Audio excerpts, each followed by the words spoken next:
नमस्ते प्रणाम। फिर से स्वागत बा रुआ सबके हमार पीकेपी भोजपुरी यूट्यूब चैनल में।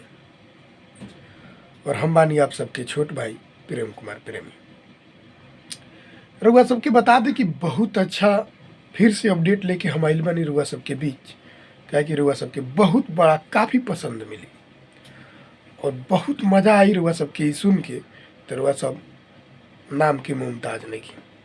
तो रुआ सबके बता दें कि आज अपना भोजपुरी में एस4 भोजपुरी से बहुत बड़ा लेवल के गाना रिलीज कर गई बा, वो अरविंद अकेला कल्लू जी के।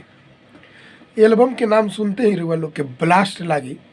रेडिया के तेलबा बिल्कुल पूरा देहाती भाव में गाना बा और देहाती अंदाज में गाना बा। रुआ सबके सुन के काफ़ी पसंद आई। रेडिया के तेलबा गाना काहे कि पूरा भोजपुरी में ब्लास्ट करी।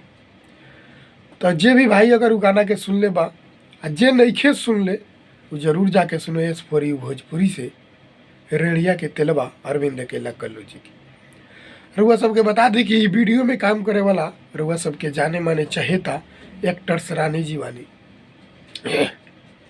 एक्टर रानी जी ई वीडियो में काम कैले बानी और निर्देशक पवन पाल जी बानी। ई गाना के लिखले बानी अजय बच्चन जी और म्यूजिक के दिले बानी प्रियांशु सिंह जी और गाना के गईले बानी अरविंद अकेला कल्लू जी। और एल्बम के नाम बा रेडिया के तेलबा और एस4 भोजपुरी से रिलीज कर गई बा।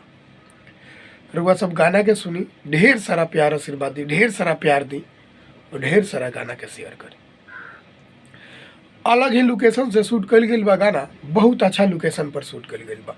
गाना सुन के काफ़ी पसंद आई और गाना के रुआ सब सुनी और ढेर सारा प्यार आशीर्वाद दी। काहे कि जब अगर रुआ सब गाना के नहीं सुन ले अरविंद अकेला कल्लू जी के गाना रेडिया के तेलबा, तो वो गाना के सुनी और ढेर सारा शेयर करी गाना के। जे भी अरविंद अकेला कल्लू जी के फैंस बा ओकरा पास गाना के पहुँचाई और ओकरा के सुनाई।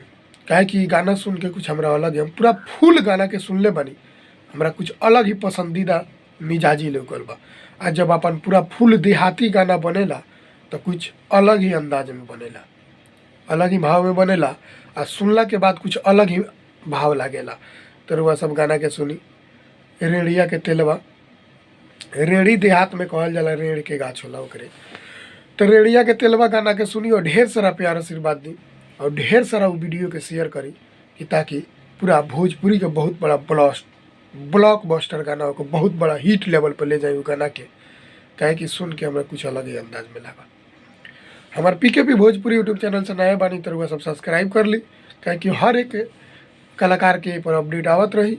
हमारे वीडियो के शेयर करी ताकि पूरा अरविंद अकेला कल्लू जी के फैंस के पास ये वीडियो पहुँचे और जे नहीं देख ले वो वीडियो के जाके जरूर देखी एस4 भोजपुरी से।